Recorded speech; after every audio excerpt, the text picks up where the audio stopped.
ఏదైతే తెలుగుదేశం పార్టీ నారా చంద్రబాబు నాయుడు గారు, పవన్ కళ్యాణ్ గారు ఉమ్మడి అభ్యర్థులు ప్రకటించడం జరిగిందో ఆ రోజు ఒక సంకల్పం కలిగినటువంటి వ్యక్తి ప్రజా సమస్యలపై నిరంతరం పోరాడుతూ కుల మతాలకు అతీతంగా ఒక ఎస్సీ మాల సామాజిక వర్గానికి చెందినటువంటి వ్యక్తి ఉద్దేశపూర్వకంగా చాలా మంది ఉన్నారండి ఈ రాష్ట్రంలో.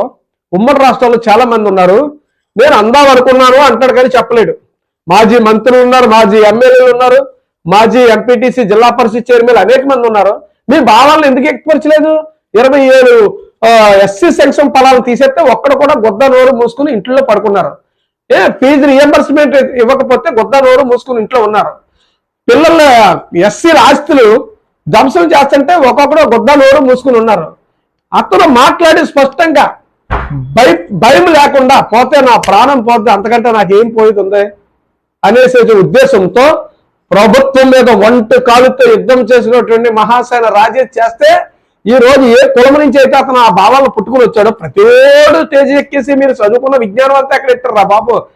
మాదిగోళ్ళకి చెప్తా ఉన్నాను నేను, రెల్లి వాళ్ళకి ఏరా బాబు మాలోళ్ళు ఇడిపో మాదిగోళ్ళు దండోర పెట్టి ఏబిసిడీలు తీసేయమంటున్నారు అంటున్నారు.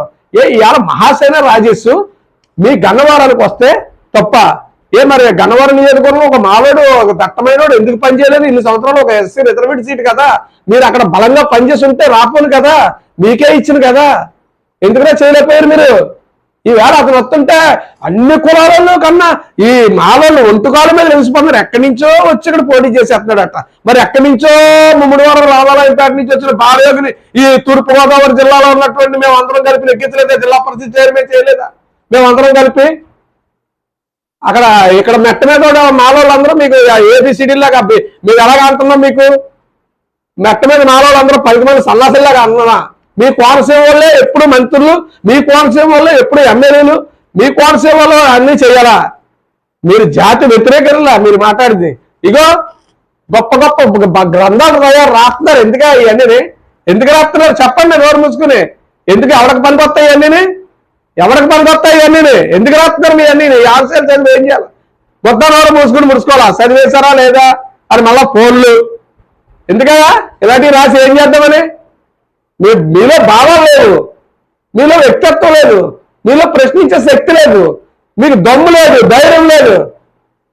ఒక సామాన్య కుటుంబంలోంచి పుట్టొచ్చి అన్యాయాన్ని ప్రశ్నిస్తే చేస్తారా? మార్కెట్లో తెత్తట్టుకుని వెళ్తుంటే ఆవిడకు 100 మంది బాగుంటారు. ఎవడో ధైర్యమైన వాడు వస్తాడు, కత్తి లాక్కుంటాడు. ఆడు హీరో లాక్కున్నాడు కాబట్టి.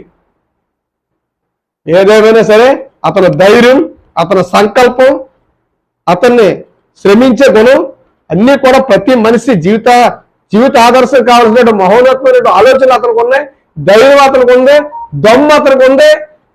ఒక్క గన్నవరం ప్రజలందరికీ చెప్తున్నాము, ఏంటి మాలాలకి మాత్రమే కాదు, మహాసేన రాజేష్ ఆపదలో ఉన్న వాళ్ళు అన్ని కులాల వాళ్ళైనా సరే, పేద వర్గాల వాళ్ళ అన్ని కులాలకి కూడా అతను గళమిప్పి ఇది అన్యాయము, ఇది అక్రమ అని చెప్పగలిగేటటువంటి మీ గన్నవరం నియోజకవర్గాన్ని ఈ అసెంబ్లీలో వినిపించాలనుకుంటే నిజమైన పేదోడు ఎవడన్నా ఉన్నాడో, నిజమైన పేదోడికి ఓటు వేయాలా, నిజమైన ప్రశ్నించే వ్యక్తిని అసెంబ్లీకి పంపాలా, నిజమైన పోరాటం చేసే వ్యక్తిని పంపాలనేటటువంటి నిశ్చయత మీ ఓటు ఎందుకు సాధించుకోమన్నాడు అంబేద్కర్. అటువంటి ప్రశ్నించే వ్యక్తి మా యొక్క గన్నవరానికి వచ్చాడు. మా అదృష్టాన్ని భావించి ఓటేసి మహాసేన రాజేష్ని పంపించాలని చెప్పేసి మీకు నిజంగా విద్యావంతులైనటువంటి వారికి అందరికీ కోరతాం. మీకన్నా ఒకటి చెప్తే చదువుకున్న వాళ్ళకన్నా చదువులేని వాళ్ళే మేలైన చెప్తుంటారు. చదువుకుని మీ భావాలు మీ ఆలోచనలు ఎక్కడైతారు? టన్నులు పుస్తకాలు రాసేయడం కాదు, టన్నులు పుస్తకాలు చదివేయడం కాదు, భావాలు కూడా అమలు జరుపుకునే వ్యక్తిని ప్రోత్సహించమని చెప్పేసి కోనసీమలో ఉన్నటువంటి మా వాళ్ళందరికీ కూడా కాకినాడ జిల్లా ఎస్సీ సెల్ అధ్యక్షుడు కొల్లాబత్తుల అప్పారావు నేను మీ అందరినీ కూడా ఒకసారి ఆలోచించుకోవాల్సిన విషయం.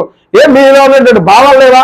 ఒక మానవుడు వచ్చి, ఒక యువకుడు వచ్చి, ఒక ప్రశ్నించే వ్యక్తి వచ్చి, ఒక అంబేద్కర్ భావజాలం కలిగిన వ్యక్తి మీ దగ్గరికి వచ్చి సపోర్ట్ చేయండి అంటే చెయ్యకపోగా అతని మీద అవమానాలు, నిందలు, ఏ భావాలు మాట్లాడితే వెనకదే ముందదే తీసేసి మధ్యలో పెట్టేసి ఏం మనుషులు రా బాబు మీరు? మళ్ళీ జాతికి మళ్ళీ తొక్కేస్తున్నారు. ఎవరు తొక్కేస్తారు? రప్ప సన్నదిలా మీరు తొక్కేసుకుని. అందరూ కూడా ఆలోచించండి. గన్నవరం ప్రజలు ముఖ్యంగా కాపులు కానీ, చౌదరీస్ కానీ, రాజులు కానీ, రెడ్డిలు కానీ ఆల్మోస్ట్ బీసీలు కానీ ఆలోచించండి. ప్రతి కుటుంబంలోనూ కూడా, ఎవరి కుటుంబంలో కూడా అటువంటి వ్యక్తి ఉండడండి. ఎదుర్కొంటా స్కూల్కి వెళ్ళి పిల్లలు నేర్పించేస్తే తండ్రి అన్నయ్య ప్రశ్నించడం, ఇతను ఎక్కడో జరిగితే ఇమీడియట్ గా ప్రశ్నించాడు. మీ గన్నవరం నియోజకవర్గం రక్షణ కౌన్సిల్ కాపాడుకునేటువంటి వ్యక్తి మహాశైల రాజేష్ వస్తున్నాడు. మీరందరూ కూడా ఆదరించండి, అటువంటి వ్యక్తిని పంపించండి. అటువంటి వ్యక్తి కేవలం మాల కులానికి కాదు, యావత్ మానవ జాతికి, పేద వర్గానికి, ఆపదలో ఉన్నవారికి అతను గళమిప్పగలిగినటువంటి ధైర్యం, స్ఫూర్తి ఉన్నటువంటి వ్యక్తి కనుక అతను గెలిపించాలని చెప్పి కోరుకుంటూ మీ అందరికీ విజ్ఞాపన చేసుకుంటున్నాను.